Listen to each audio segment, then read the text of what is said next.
Pour mon anniversaire récemment, mes amis m'ont offert ce livre. Il y a quelques années de ça, j'aurais juste pas trouvé le temps de le lire.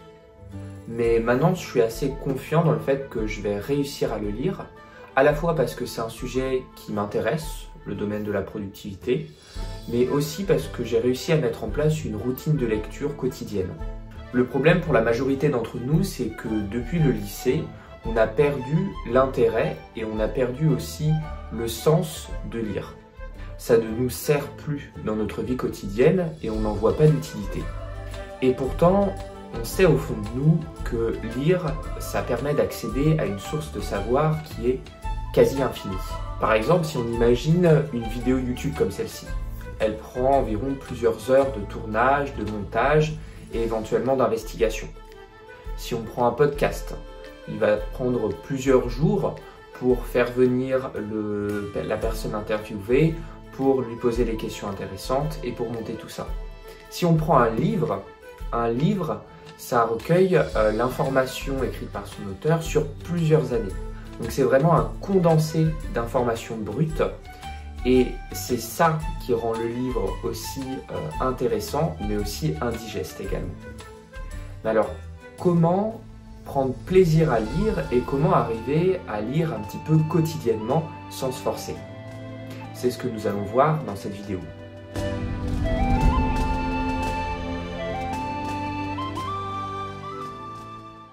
Tout d'abord, la quête de la lecture facile commence pour moi par 3 questions.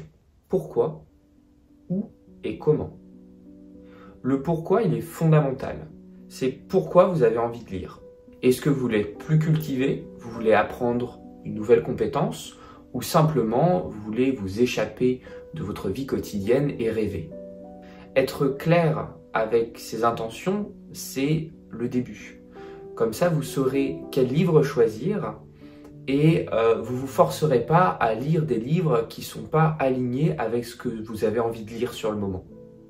Une fois que vous avez déterminé pourquoi vous voulez vous remettre à la lecture, élaborez une petite liste de livres, une dizaine, que vous souhaiteriez lire. Le problème avec les livres, c'est un peu comme choisir son film le soir. C'est impossible parce qu'il y a beaucoup trop de choix. Donc pour esquiver ça, le mieux c'est d'anticiper et de se faire une petite liste. Par exemple, moi actuellement, je suis hyper intéressé par le monde de l'entrepreneuriat. Et du coup, je me suis fait une liste, alors elle est plus si petite, mais de tous les livres que j'aimerais lire à ce sujet-là. Et pour la rédiger, cette liste, tout simplement, à chaque fois que je suis un créateur sur YouTube ou Instagram qui parle de l'entrepreneuriat et qui recommande un livre qui m'intéresserait, je me le note. Et comme ça, en fait, dès que j'ai fini un livre, je sais quel livre à la suite je veux lire. Et comme ça, je les enchaîne et je perds pas de temps. Après, beaucoup d'entre nous sont coincés au stade où ils savent qu'ils ont envie de lire un livre en particulier, mais ils ne trouvent pas le temps de le lire.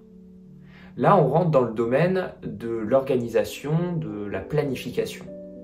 Et j'en reviens un petit peu à un concept dont j'avais parlé dans une vidéo précédente, c'est que le problème, c'est pas vous, c'est votre environnement. Et si vous arrivez à moduler votre environnement pour faire en sorte qu'il soit simple pour vous de vous mettre à la lecture, alors ce sera beaucoup plus facile. Déjà, essayez de déterminer dans votre journée quand est-ce que vous auriez le moins de difficultés à vous mettre à la lecture. Pour certains, ça peut être après le lever, après le petit déjeuner, ça peut être après la pause de midi ou avant de se coucher. Et si vous voulez vous remettre à la lecture mais que ça fait longtemps que vous n'avez pas lu, ne vous fixez pas des plages horaires monstrueuses. Si vous lisez seulement 10 minutes par jour, un livre, vous pouvez l'avoir fini en 1 mois et vous en serez très content.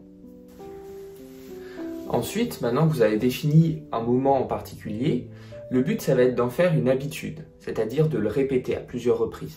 Des petites astuces pour ça, c'est que c'est bien d'acheter un livre en format physique, comme ça vous pouvez le mettre à l'endroit où vous vous dites que vous allez lire, et quand vous allez le voir visuellement, en fait, naturellement, votre esprit va se dire pourquoi est-ce que je ne lirai pas?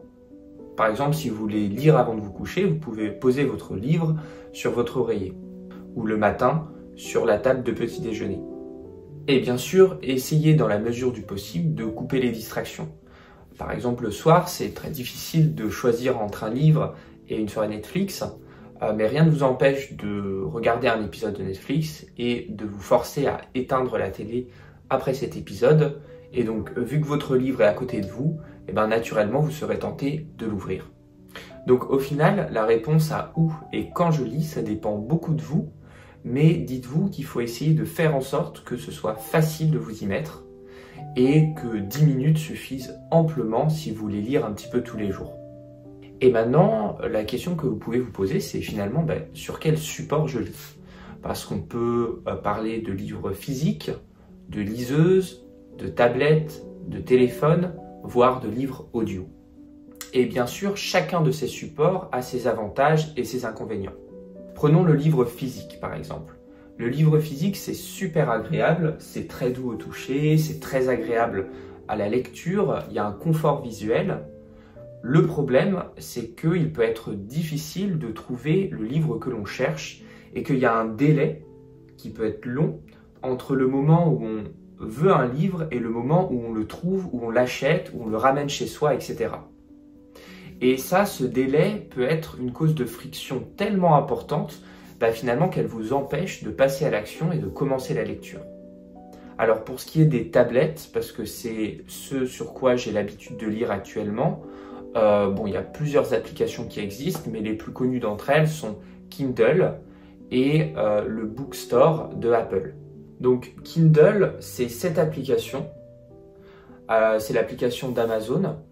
L'avantage de celle-ci, c'est qu'il y a vraiment énormément de livres, y compris en français. Et puis c'est assez simple de les télécharger et de les lire sur une tablette, sur votre téléphone, etc. Ensuite, il y a l'application Livres d'Apple, donc c'est celle-ci. Et c'est un peu pareil, sauf qu'il y a un peu moins de choix de livres, notamment en français. Certains, vous n'en trouverez que en anglais. Mais voilà, après le confort visuel est assez agréable. L'avantage de lire sur téléphone ou sur tablette, c'est que vous pouvez aussi reprendre la lecture à l'endroit où vous êtes arrêté, par exemple dans le tram, dans les transports en commun, quand vous êtes en déplacement, etc.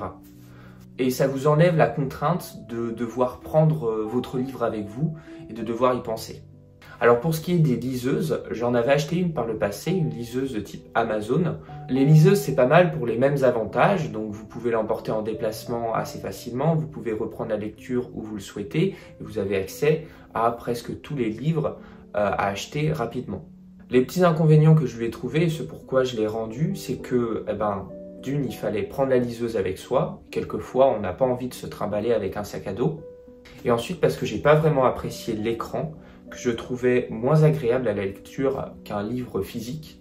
Donc après, à vous de décider du support qui vous semble le plus agréable pour vous et aussi qui diminue au maximum la friction entre le livre que vous avez envie de lire et le moment où vous commencez la lecture. La lecture, c'est un plaisir insidieux, si vous voulez. Vous n'allez pas en retirer un plaisir immédiat comme en regardant un reel Instagram. Par contre, sur le long terme, voire sur plusieurs journées, vous allez en ressentir une sorte de satisfaction, le fait de gagner en connaissance, de grandir finalement. Et n'hésitez pas à me dire en commentaire si vous avez envie de voir plus de vidéos tournées autour du développement personnel, du bien-être, comme celle-ci. En tout cas, nous on se voit à la prochaine vidéo. Salut! Luna de noche, canto por ti.